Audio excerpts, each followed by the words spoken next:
अस्सलाम वालेकुम। ये जो है फ्लूइड डायनामिक्स में प्रॉब्लम नंबर 4.28 है, जिसका मैं सोल्यूशन बताऊंगा कि कैसे करना है।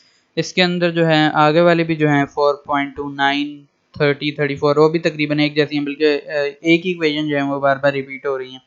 एग्जाम्पल जो हैं वो थोड़े से डिफरेंट हैं, वो मैथ्स वाली इक्वेशन से हैं और ये लीनियर मोमेंटम वाली इक्वेशन से।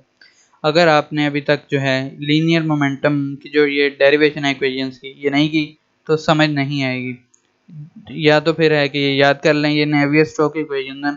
जब लीनियर मोमेंटम की इक्वेशन ड्राइव कर लेते हैं फिर उसके अंदर कंडीशंस जो हैं पुट करते हैं न्यूटोनियन फ्लूइड की, जिससे नेवियर स्टोक्स इक्वेशंस बनती हैं। वो ये तीन बनती हैं एक्स वाई और जी के लिए। ये तीन इक्वेशंस जो हैं वो लगनी हैं फॉर सारे प्रॉब्लम्स में। अगर आपने ये की हुई हैं, पूरा सॉल्व किया है, तो फिर ठीक है, फिर समझ आ जाएगी, वरना फिर याद कर लें ये इक्वेशंस। ये तीन इक्वेशंस हैं, ये जो है इन्हीं का यूज होगा बार बार एक्स कंपोनेंट और वाई कंपोनेंट और जी कंपोनेंट में। सब अब प्रॉब्लम जो है वो हम देख लेते हैं। Problem 4.28 for the velocity distribution of problem 4.12 check continuity. उसके अंदर जो है उन्होंने प्रॉब्लम, एक पिछली प्रॉब्लम का जो है क्वेश्चन यू और वी कंपोनेंट्स जो हैं वो का है वहाँ से ले लें।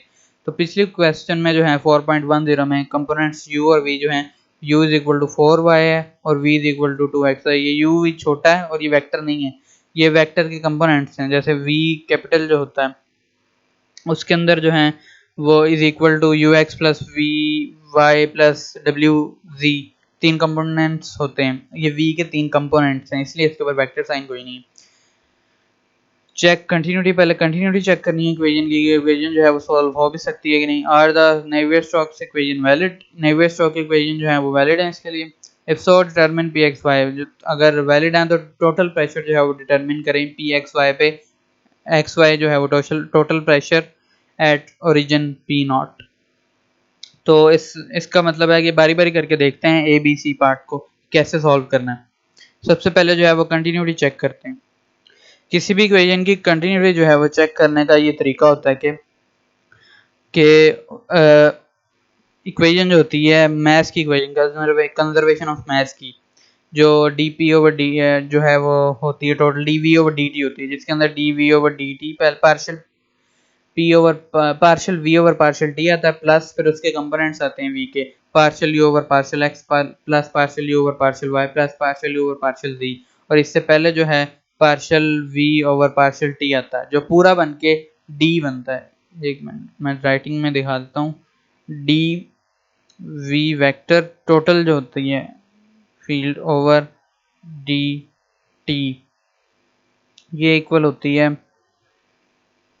Partial V over partial T, और फिर आगे जो है प्लस तीन इस ये आती है partial U over partial X, partial V over partial Y, partial Z over partial W over partial Z, उसके तीन कंपोनेंट्स आते हैं, जिसको जो है कंटिन्यूटी इक्वेशन कहते हैं। और यहाँ पे जो प्रॉब्लम दी हुई है 4.10 में बताया हुआ है कि वो जो फ्लूइड है वो इनकम्प्रेसिबल है। इनकम्प्रेसिबल की जो है वो सिचुएशन होती है कि उसके अंदर पी जो है वो कांस्टेंट होता है, इसलिए delta P over delta T जो है ये पी आता है, पहले मेरे से गलती होगी, जो मैंने partial V over partial T लिखा था वहाँ पे partial P over partial T आता है, तो वो जीरो हो जाता है क्योंकि डेंसिटी जो है वो सेम होती है पार्शियल रो ओवर पार्शियल टी जिसे कहते हैं। और ये वाली इक्वेशन से बच जाती है जो कंटिन्यूटी इक्वेशन होती है partial U over partial X plus partial U over partial V plus partial W over partial D, वो आ जाती है। तो यहाँ पे वैल्यूज पुट करके देखेंगे, u का जो है वो x के पार्शियल से लेंगे तो जीरो आएगा, और अगर v का पार्शियल लेंगे y के हिसाब से तो जो है वो भी जीरो आएगा। तो दोनों जीरो हैं, इसका मतलब है कि कंटिन्यूस इक्वेशन है। अगर इनका डेरिवेटिव आ जाता है तो वो जीरो के इक्वल होता है। तीसरी क्योंकि हमें दी नहीं हुई डेल्टा डब्ल्यू और डेल्टा जी, तो जी कंपोनेंट वैसे जीरो होगा, इसलिए उसको लिखने की जरूरत नहीं है। तो इन दोनों का समझा वो जीरो होगा, तो इसका मतलब है ये कंटिन्यूस है। अब दूसरा क्वेश्चन जो है वो are the Navier Stokes equation valid, के इस पे नेवियर स्टोक्स इक्वेशन जो हैं वो वैलिड हैं। ये नेवियर स्टोक्स इक्वेशन है, इसको एक और दो को हम चेक करेंगे, तीसरी क्योंकि है ही नहीं हमारे पास, जी कंपोनेंट नहीं है, इसलिए पहला और दूसरे कंपोनेंट को बारी बारी जो है वो चेक करेंगे।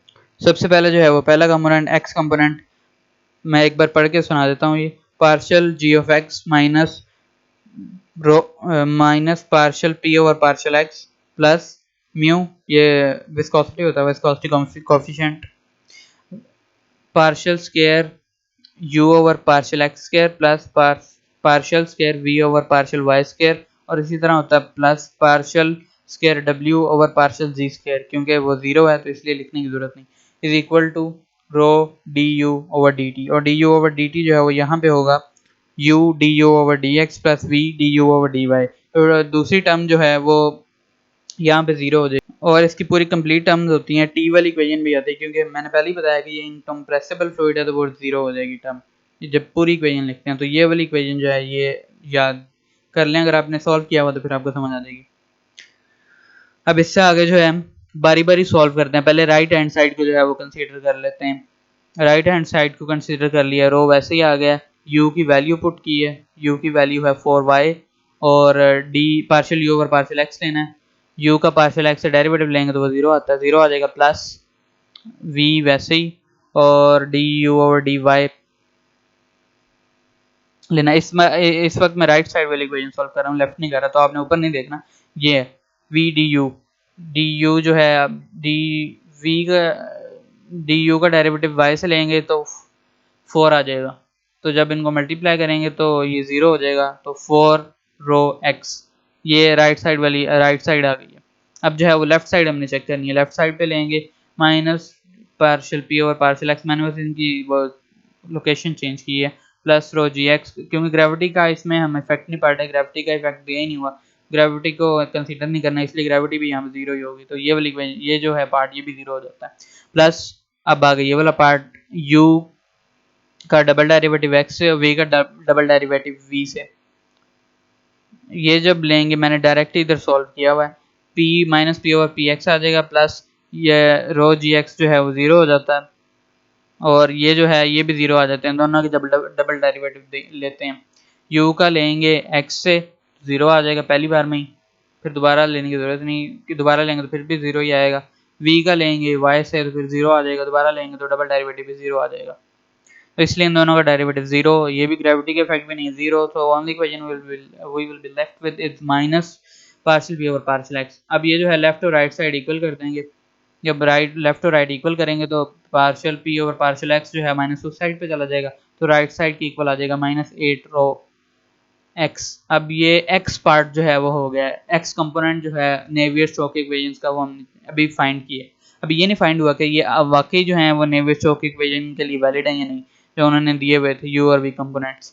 अब है now for y component, y component के लिए भी वही वाली इक्वेशन है, rho g y minus partial P over partial y, ये p है और ये रो है थोड़ा सा curvy, plus mu partial square v over partial x square partial square v over partial y square. अब यहाँ पे देखिए यहाँ पे v आ गया, पहले जो है वो u था, u कंपोनेंट था, x पार्ट में जो है x कंपोनेंट में यहाँ पे जो है वो u आ रहा था, अब v आ गया,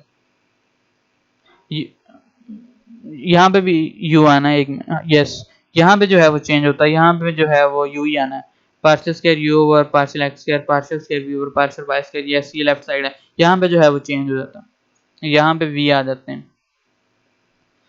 इसी तरह इनमें भी वैल्यूज पुट करेंगे, यहाँ पे शायद लिखने में पता ना चले क्योंकि u और v जो हैं वो एक जैसे ही तकरीबन लगते हैं, इसलिए जो है बार बार मैं कंपेयर कर रहा हूँ उसको, इससे हमने ये वाली इक्वेशंस याद कर लेनी है, जैसे यहाँ पे v आता है तीनों में और फिर u आता है, तो जब वहाँ से देखेंगे तो वहाँ से सही नज़र आएंगे। इसी तरह जो है ये इक्वेशन आ गई, इसका जो है हमने पार्शियल p और पार्शियल y निकाला है ऊपर के वाले की तरह, तो -8 रो y आया है।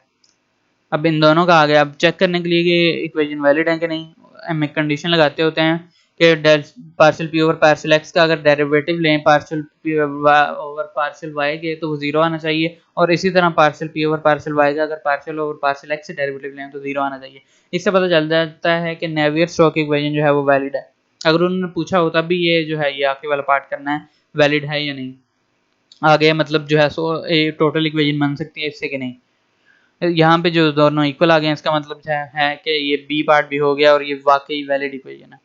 अब जो है तीसरी चीज जो उन्होंने पूछी हुई है थर्ड में, if so determine P X why the pressure at the origin is P not. अब टोटल प्रेशर निकालना है एक्स और वाई के अक्रॉस कि कितना है, उसको भी देख लेते हैं कि वो कैसे करना है। एक्स और वाई जो है उन्होंने 0 0 मैंने यहाँ पे लिखा हुआ क्योंकि उन्होंने कहा हुआ कि ओरिजिन में उन्होंने बाउंड्री कंडीशन दी हुई है if the pressure at the origin is P not. Origin का मतलब है एक्स भी जीरो और वाई भी जीरो, तो इसलिए मैंने ले लिया कि यह कंडीशन बाद में चेक करनी है, वो मैंने इधर जो है गिवन लिख लिया। अब पूरी टोटल इक्वेशन जो है वो निकालने के लिए हम करेंगे P partial P over partial X is equal to -8 rho X लेंगे सबसे पहले, इसके अंदर से पी निकाल लेंगे इंटेग्रल लेके। ये जो है ये असल में पी एक्स वाई की वैल्यू आई है टोटल की।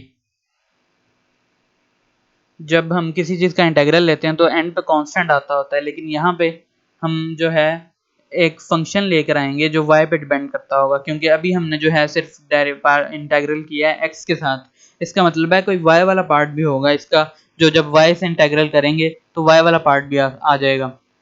वो अभी क्योंकि हमने अगर जो है सिर्फ x से किया हुआ था डेरिवेटिव ये वाली इक्वेशन में, तो सिर्फ x वाला पार्ट आ रहा है, इसके साथ एक y वाला पार्ट भी आएगा। ये टोटल इक्वेशन जो है एक्स वाई इसलिए लिख लेंगे कि फंक्शन जो है वो एफ वाई का भी एक है यहाँ पे, उसको कर लेंगे। सी कांस्टेंट की बजाय एक फंक्शन होगा पूरा जो वाई पे डिपेंड करता होगा। आगे इसको सिंप्लीफाई कर लेंगे, पी ऑफ एक्स वाई ये टोटल इक्वेशन जो उन्होंने फाइंड करने के लिए कहा हुआ है is equal to -4 rho x square आ जाएगा, ये इंटेग्रल लिया बस, एक्स स्क्वायर ओवर 2 आएगा, 2 2 4 8 से कैंसिल होगा तो 4 बच जाएगा, -4 rho x square plus f of y, function एक ऐसा फंक्शन जो वाई पे डिपेंड करेगा। अब वो फंक्शन फाइंड करने के लिए हम जो है वो यूज़ करेंगे ये वाली इक्वेशन। यहाँ पे जो है delta partial P over partial Y एक फंक्शन है जो वाई पे डिपेंड कर रहा है और उसका आंसर ये है, तो इसको यूज़ कर लेते हैं हम फंक्शन फाइंड करने के लिए। असल में ये यही फंक्शन है, आप इसको पी ऑफ वाई भी लिख सकते हैं, लेकिन क्योंकि फंक्शन रिप्रेजेंट करना होता है तो इसलिए एफ से लिखा हुआ है इधर, एक ऐसा फंक्शन जो वाई पे डिपेंड कर रहा है। तो यहाँ हमारे पास एक प्रेशर का ऐसा फंक्शन है जो वाई पे डिपेंड कर रहा है, ये वाली इक्वेशन लेंगे, इसका भी इंटेग्रल लेंगे तो उसी तरह आ जाएगा -4 रो स्क्वायर। अब जो है वो कांस्टेंट वैल्यू आएगी, क्योंकि हमारे पास सिर्फ दो ही कंपोनेंट्स थे x और y। अगर इसलिए जो है जब जब दूसरा इंटेग्रल लेंगे तो कांस्टेंट आ जाएगा, प्लस कांस्टेंट हो जाएगा।